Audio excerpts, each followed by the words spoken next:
inbound lead scoring. You have a lead come in, like a demo request, you do a waterfall enrichment, pulling in different data providers, bringing in custom web scraping for bespoke data points that are maybe not available off the shelf, or you maybe need to like visit a website or visit other sources. And then you use these inputs to have AI create a custom sort of score and recommendation of like, they're qualified, they're not qualified, or like this needs extra attention and a human review. I'm going to the bank, baby. I'm using my number one on this. You're using your number one.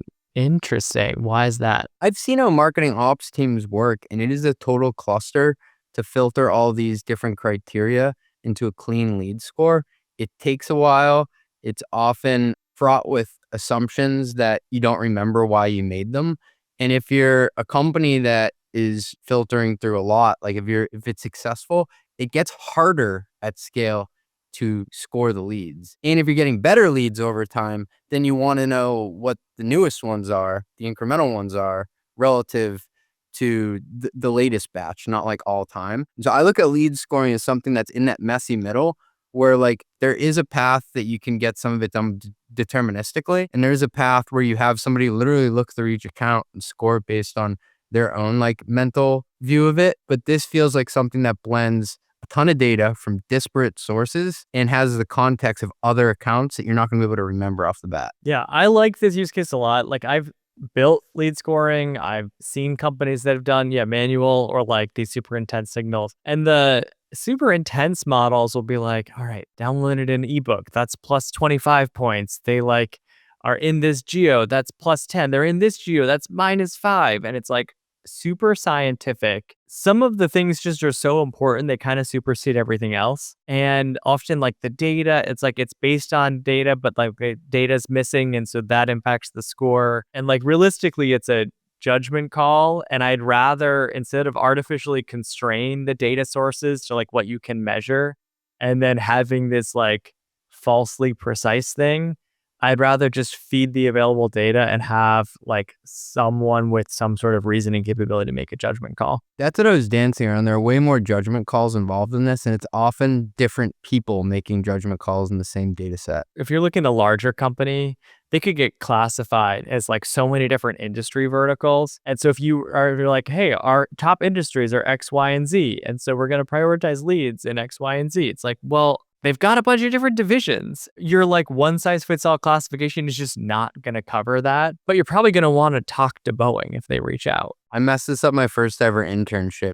We had a lead come in from CA, which I didn't know was like a huge software company. For some reason, it was like a division of it. And so I scored it as SMB. And the CEO was like, this is like the largest software company in the world. And I used to work there. Oh, man. Yeah, AI beats CJ in this case. Got a couple more, and you've used your number one already. You used your number one, number two, and number three. So you're going to have to get creative here. The next one is micro campaigns via AI agents. And this is when I talked to Brendan Short from the Signal on. The idea here is you define your target account list. So maybe you got 1,000 target accounts. You also define the signal sources. So scrape job post data, GT reviews, maybe LinkedIn engagement on your post, first party data that you have, like your website visitors. And the agent like periodically scans your target account list, so like on a set cadence, and looks for multiple of these signals that fire. And so, for example, like a website visit and the company is showing like an initiative that's related to what your product does. Like that's a really interesting combination. And then basically the agent can build the list of, hey, these are accounts where signals have fired, and generate like campaign specific copy. And so an example could be like a past champion and an existing customer changes jobs. They move to a new account on their target list. Here's a campaign already written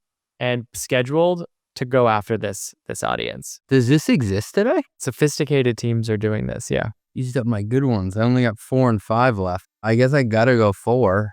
Yeah, this sounds great if you can pull it off. I started to hear you go. I was like, I think he's just making up something he wishes existed. We've talked before about like data-driven go-to-market teams and like the rise of things like go-to-market engineering. This is the kind of play that a GTM engineer would build. A year or two ago, you used to build with more of an automation-centric approach. So like if X, then Y.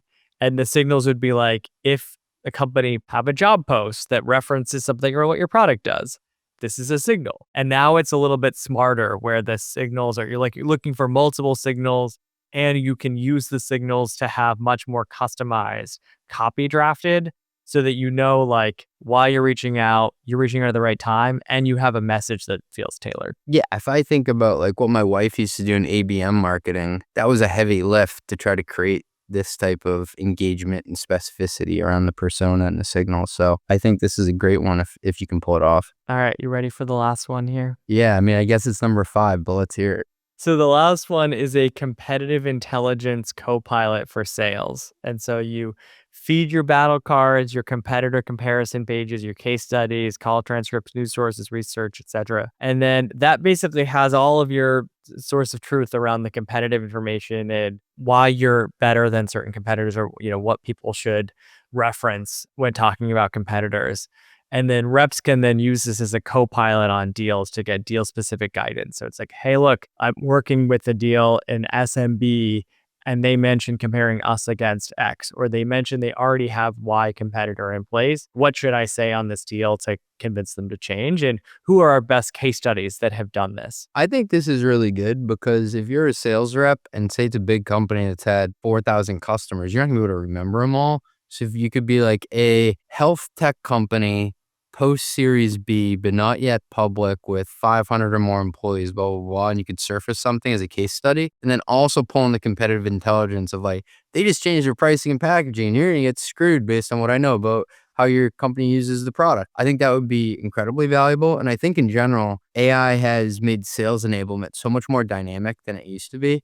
I remember seeing some of these like sales battle cards. When I was at Veeam, it would be like, this is Commvault's battle card. We would update it every 3 months. But now, because companies are shifting their pricing and packaging so often, I think you need something that is a living and breathing document. Yeah, I like this so much better than the static battle cards. I mean, the battle cards go out of date faster than they ever did before, and they were just like totally unusable. There was either like way too much information, and then you had no idea what to do with all that information, and like you weren't going to sort through it all, or the information just like felt kind of generic and wasn't tailored, and so then you'd have to just ask someone about it anyway, and by the time you asked them it was kind of too late. I like this use case. All right, you want to go through what your top 8 were in order? All right, you said number 1, inbound lead scoring. Number 2, creating research briefs ahead of calls. 3, a synthetic like ICP or digital twin. 4, micro campaigns via AI agents. 5 was competitive intelligence copilot for sales. 6, vibe coding your own AI CRM with Claude.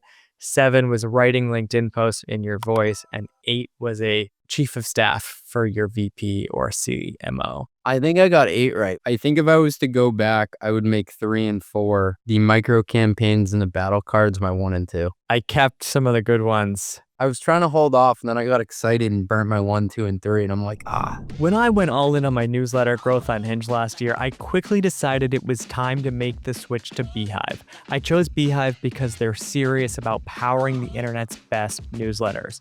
Beehive's all-in-one platform brings together newsletters, websites, and every tool you need to grow and earn. And they keep making it better. You can now launch, host, and monetize your podcast entirely on Beehive. You can host webinars on Beehive, and you can access Beehive through the new MCP. I just use Beehive's MCP in Claude Cowork to audit my site, prioritize SEO fixes, and analyze subscriber trends. It's my newest obsession.